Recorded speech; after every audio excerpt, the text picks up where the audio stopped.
మాజీ మంత్రి సింగిరెడ్డి నిరంజన్ రెడ్డి ఆధ్వర్యములో మున్సిపల్ ఎన్నికల సందర్భంగా పట్టణములో భారీ బైక్ ర్యాలీ నిర్వహించిన అనంతరం పట్టణ అధ్యక్షులు పలుస రమేష్ గౌడ్ అధ్యక్షతన జిల్లా పార్టీ కార్యాలయంలో కార్యకర్తల విస్తృత స్థాయి సమావేశం జరిగింది.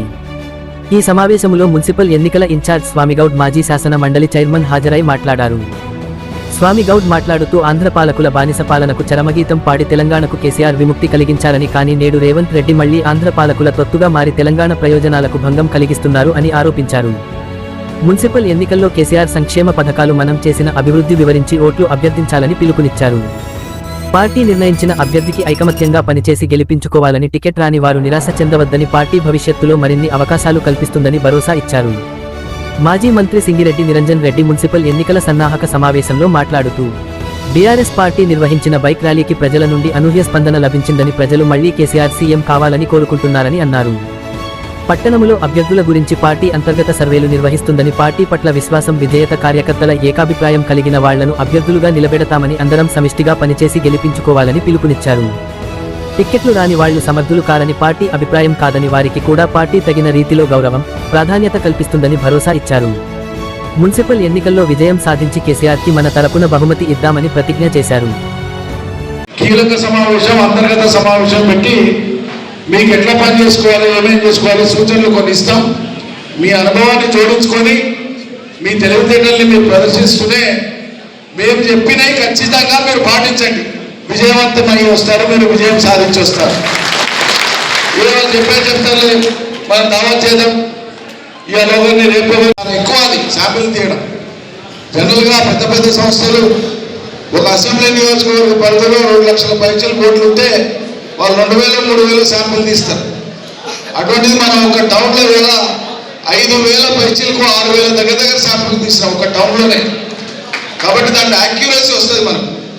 మనకు తెలియదు. ఒక్కోసారి మనం ఏమనుకుంటాం, వాళ్ళు పక్కన ఉండి బాగా పనిచేస్తున్నటువంటి వాళ్ళకు కూడా ఏ కారణం చేతనో అక్కడ వాటిలో పోయి చూస్తారంటే పరిస్థితి భిన్నంగా ఉంటుంది. ఎందుకుందనేది మనం విచారణ చేసుకుంటే అర్థమవుతుంది.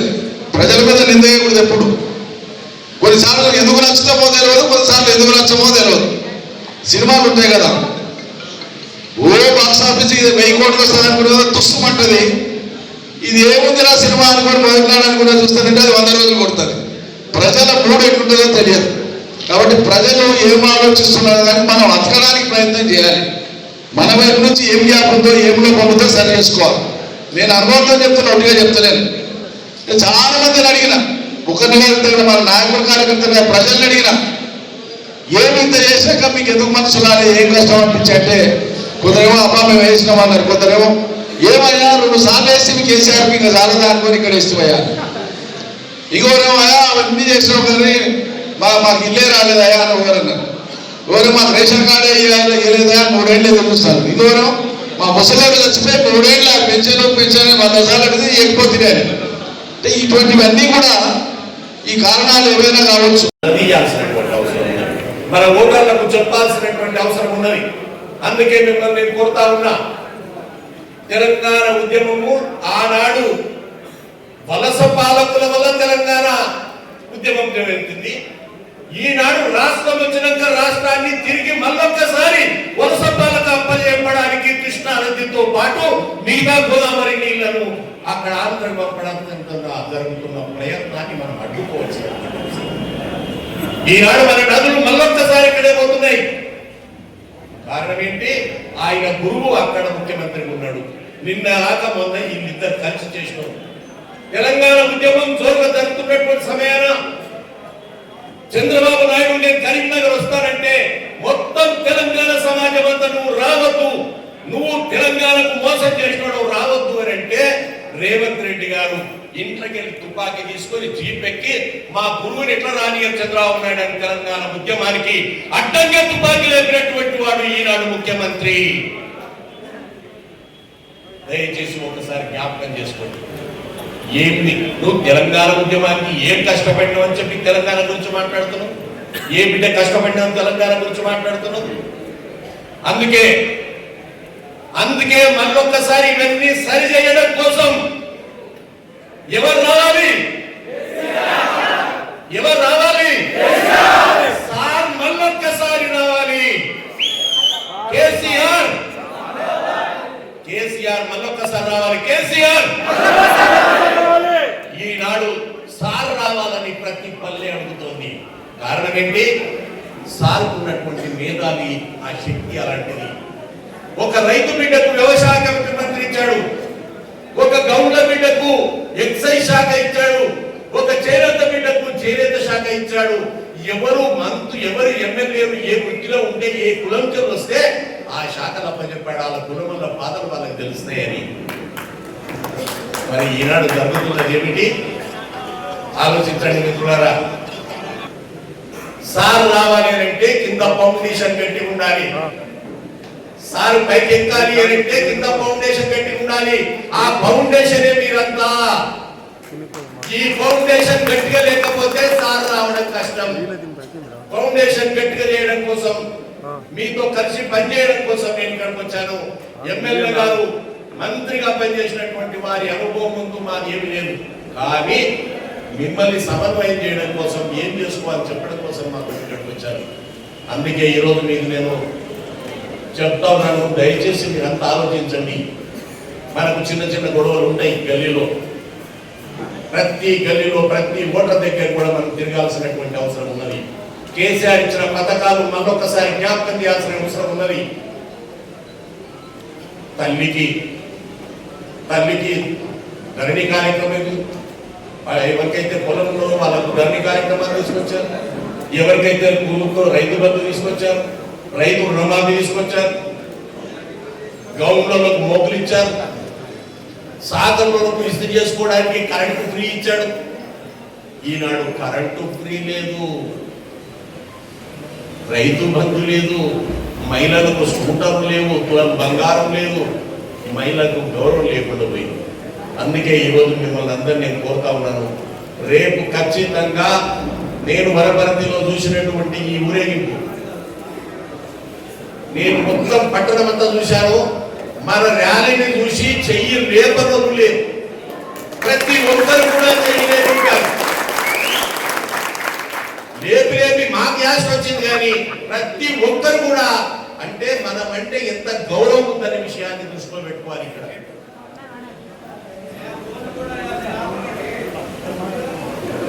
కాబట్టి ఇక్కడ ఉన్నటువంటి మిత్రులు తెలియజేస్తా ఉన్నారు, పోటీ చేసేటోళ్ళు ఒక్కరికి ఇంతమందిలో 50 మంది మేము చెయ్యాలనుకుంటే అందులో ఒక్కరికే వస్తారు.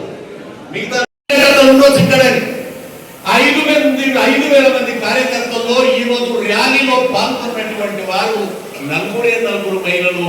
ఒక మహిళ శ్వేత నాయక్, ఒక కవిత నాయక్, ఇంకొక ఆమె లక్ష్మమ్మ, ఇంకొక ఆమె శ్వేత, ఇంకొక ఆమె అరుణ. 4 మహిళలు ఎంత ధైర్యం చేసి సీటీలు పట్టుకుంటూ వచ్చినాయి. నాకైతే నేను ఏడదులేదు, నేను ఏదైనా ఓపికలు కొట్టాగా చూసినా కానీ ఏకంగా కవిత నాయక్ సీటీలు పట్టుకుంటూ మన ఊరేగింపులో పాల్గొన్నారు. అంత ఉత్సాహంతో చాలా సంతోషం. అందుకని నేను చెప్పేది ఏంటంటే, కేసీఆర్ తీసుకొచ్చినటువంటి తెలంగాణ రాష్ట్రాన్ని, ఆయన ఇచ్చినటువంటి పథకాలు నేను మళ్ళీ చెప్పాల్సిన అవసరం లేదు. మీకు ఒక కన్న తండ్రి నా బిడ్డ పెళ్లి చేయలేకపోతున్నాను యాకత్పురంలో బాధపడుతుంటే, ఏడుస్తూ ఉంటే, నువ్వొక్కడమే కాదు ముస్లింస్ అందరూ కూడా ఆడపిల్లల పెళ్లి చేయలేక బాధపడుతున్నారు. మీతో పాటు మిగతా వాళ్ళకు కూడా నేను కళ్యాణ లక్ష్మి ఇస్తా, షాదీ ముబారక్ అని చెప్పి వాళ్లకు చెక్కులు ఇవ్వటం జరిగింది. ఏ ఊర్లోనైనా మీరు ఒక్కసారి ఆలోచించండి మిత్రులారా, షాదీ ముబారక్ అనేది మొత్తం ఈ భారతదేశంలోనే ఏ రాష్ట్రం కూడా అమలు చేయనటువంటి ఒక గొప్ప స్కీమ్ ఆ మేధావి తరలోకి వచ్చింది. ఆ బిడ్డ పెళ్ళైన తర్వాత గర్భవతి అయితే 3 నెలల నుంచే దవాఖాన పోవాలి, చిట్టి తీసుకోవాలి, రాపించుకోవాలి, విటమిన్ టాబ్లెట్ తీసుకొని రావాలి. ఒకవేళ ఆ బిడ్డ డెలివరీ అయితే కేసీఆర్ కిట్ అని చెప్పి దాంట్లో ఒక సబ్బు, దాంట్లో నూనె, మంచి చెడ్డ పెట్టి ఇంటికి ఆడబిడ్డను పంపించినట్టుగా కాలించి ఇంటికి పంపాడు కదా. ఆ పరమాత్ముడిలాగా పనిచేసినటువంటి కేసీఆర్ రైతులు బాధపడుతుంటే రైతు బంధు ప్రకటించాడే. మహిళలందరికీ ఎక్కడ లేదు మైనారిటీ సోదరులకు ఇప్పటిదాకా భారతదేశంలో ఎక్కడ లేదు మిత్రులారా. రంజాన్ కావాలి. హైదరాబాద్ నడిబొడ్డు మీద రంజాన్ కు అందరిని పిలిచి వాళ్ళతో కూర్చొని భోజనం చేసినటువంటి పెద్ద మనసు కలిగినటువంటి అలాంటి కేసీఆర్ ఈరోజు కాంగ్రెస్ ప్రభుత్వం కేసీఆర్ మీకు షాదీ ముబారక్ ఇచ్చిండు కదా, పెళ్లి కళ్యాణ లక్ష్మి ఇచ్చిండు కదా, నేను దాంట్లో కలిపి ఒక తులం బంగారం ఇస్తా అన్నాడు ముఖ్యమంత్రి గారు. అది రాహుల్ గారితో చెప్పించిండు. మీకు ఎవరైతే బీసీలు ఉన్నారో మీకు 42 మీరు ఎంత ఉన్నదో జిత్తా జనాభా హై ఉత్తా భాగా మిలింగి అని చెప్పి రాహుల్ గాంధీ ప్రకటించిపోయిండు కామారెడ్డిలో. కానీ ఆఖరుకు ఇచ్చిందంత బీసీలకు 17%. ఏ ఊర్లకు పోతే ఆ ఊర్లో దేవుడు పరిగెత్తిపోతున్నాడు. ఏడ రేవంత్ రెడ్డి దాని మీద ప్రమాణం చేస్తున్నాడు దేవుడి మీద.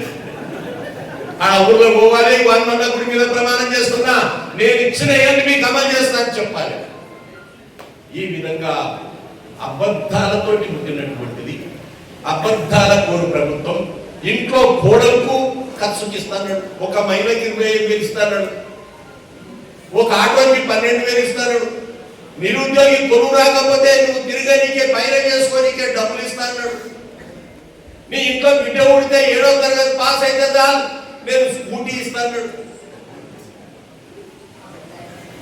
బిడ్డకు స్కూటర్ ఇస్తాడు, తల్లికి బంగారు పెళ్ళైతే బంగారం ఇస్తాడు, తల్లికి 25,000 ఇస్తాడు, రైతు బంధు కథ మొత్తం మాఫీగా మళ్ళా ఏడ తీసుకుంటావు ఇగో రామయ్య మర్చిపోయావు పరిగెత్తు పోయి బ్యాంకులో లోన్ తీసుకోపోయి మాకేస్తున్నా అని చెప్పి ఎన్ని చెప్పినటువంటి ప్రభుత్వం ఏమీ చెయ్యలేదు. ఇంతమందికి ఉన్నటువంటి బాకీ రేపు పొద్దున మీరందరూ కూడా మహిళలకు చెప్పాల్సింది, ఓటర్లకు చెప్పాల్సింది ఒకటే. మొట్టమొదలు మొన్న ఆమె కామారెడ్డిలో చెప్పినటువంటి 6 గ్యారెంటీలు ఏవైతే చెప్పినావో అవి బాకీ తీర్చి మిగతా